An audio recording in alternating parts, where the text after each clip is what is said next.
20 Reasons Against Newtonianism by Ebenezer 1. Because the earth has no axis, therefore nothing on which to revolve, an imaginary mathematical line is substituted, but no solid body could revolve on an imaginary axis or line. It is an imaginary cause that can only produce an imaginary effect, so all that follows such a cause must be imaginary. If anything be placed on the top of a revolving body, it will fly off at a tangent. 2. Because the earth has no orbit.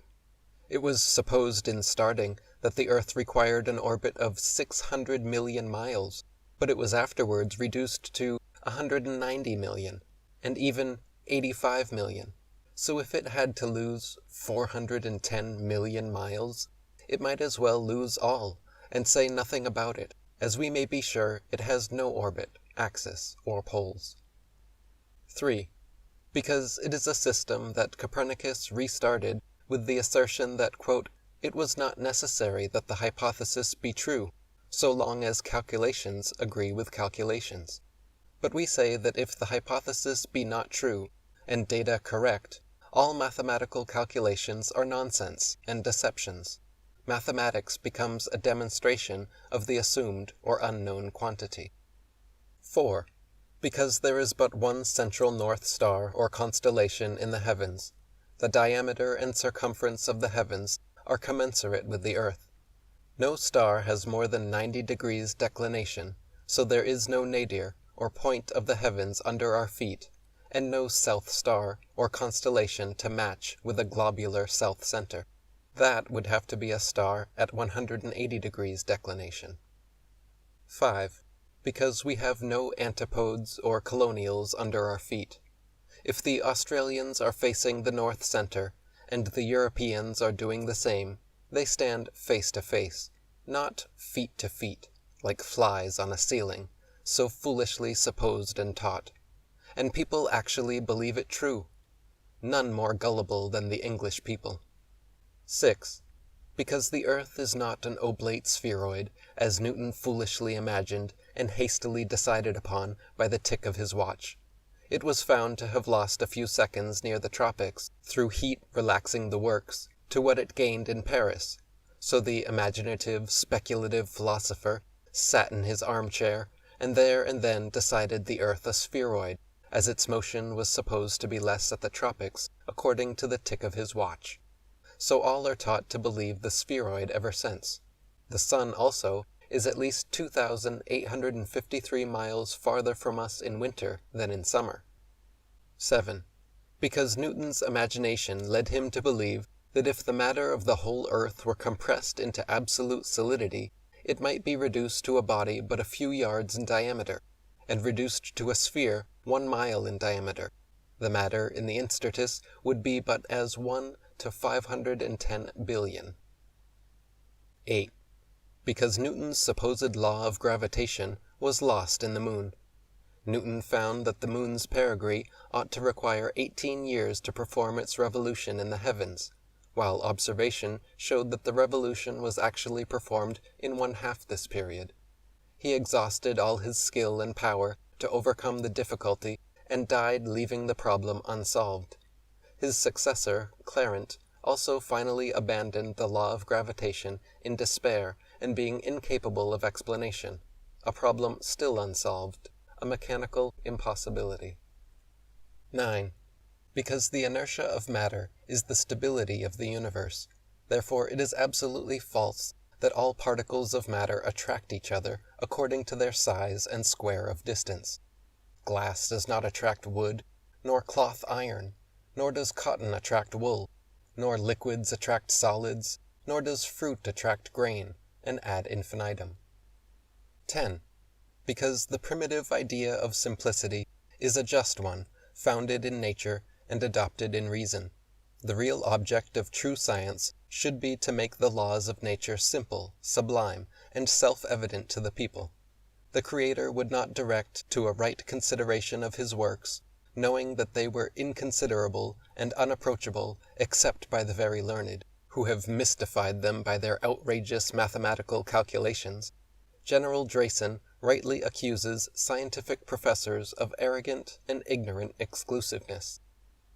11. Because Newtonianism is entirely misleading and incorrect in picturing the orbits of the sun, moon, and planets to the uninitiated. It places the Earth where the sun ought to be. In reality, the moon should be placed first, as having the shortest orbit round the heavens, only 30 days. Mercury should be next, with 88 days, then Venus with 224 days, then the sun, not the Earth, with 365¼ days. The motion of the sun is absolute and not apparent. As Josephus states, it is driven along the circuit of heaven by necessity. Venus gets round quicker than the sun, and is able to be a morning or evening star. Mr. Norman Lockyer, in his Primer, declares the sun to be the nearest star. So a sunny day is starshine, not sunshine. 12. Because the foundation of modern astronomy is laid on Newton's fiat that, quote, the sun is the center of the solar system and immovable. But Sir William Herschel discovered that it had a movement towards Hercules, and the downfall of modern astronomy ought at once to have been announced.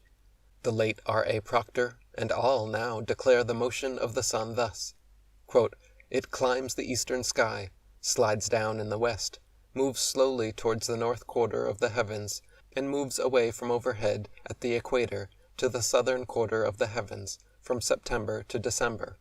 There could be no power in the sun without motion. 13. Because the system introduces and calculates by millions, billions, trillions of miles in distances that never existed. Thus the planet Neptune is said to be 2,755,000,000 miles distant from the sun, yet it has to derive its light from the sun, and must be near it to do so. The fact is, a simple curve, called the ecliptic, marks out the pathway of the sun, moon, and planets among the fixed stars. They never leave this pathway. It is not 2,000 miles broad, and as the sun travels at the rate of 900 miles per hour, 900 times 24 equals 22,600, so that no planet can ever be farther from the sun than 25,000 miles, not even when it is 23½ degrees to the north or south solstice. Where is there billions, millions, and trillions? Space is the extension of matter. Where matter ends, space ends. 14. Because though everything in the solar system is measured according to the assumed measurement of the sun, yet astronomers have widely differed in the measurement of that indispensable and solitary body. Pythagoras took it to be 45,000 miles distant. 2 or 3 have made a second guess after their first measurement. Sir Isaac did, and it has been measured from 45,000 up to 112 million miles distant, and all were supposed to measure by mathematical calculation, and Newtonianism has an innate conception that authority ought to be silent before reason. Its prevailing philosophy is perfectly ridiculous, but prejudice, and custom throws a veil over it, and prevents its deformity from being perceived. Setting aside nature's facts, cocksureness is master of the field. 15. Because in meeting Professor Hegarty one morning in Portsmouth, to whom we were introduced by a scientist as the gentleman that believed the earth to be flat, he informed us that, quote, the astronomers had found out they had been making a mistake of 100 million miles in the parallax of the sun. After informing him of my researches and measurements of the sun's distances, he remarked, well, it would all amount to the same thing if measured only a few thousand miles distant. This professor had spent most of his life in the telescope rooms, reading our 50 scientific facts, made no particular objection, but thought it was possible for a grain of dust to eclipse the town hall. When we told him how impossible it would be for eclipses to occur according to their measurement of the heavenly bodies, he was confused and amazed. 16. Because no philosopher can be considered a real astronomer who has not a right understanding of the physical construction of the earth and heavens, that they are 2 parallels, one above the other, the 2 plates, that the sun is not more than half the diameter of the earth, the moon 1/4, the largest of the planets or stars not more than 100 miles in diameter, as proved by the occultation of Jupiter, and would most probably range from 10 to 100 miles in diameter. That the earth is 10,000 miles in diameter, not 8,000, as that is only the length of North and South America. And what of the oceans beyond?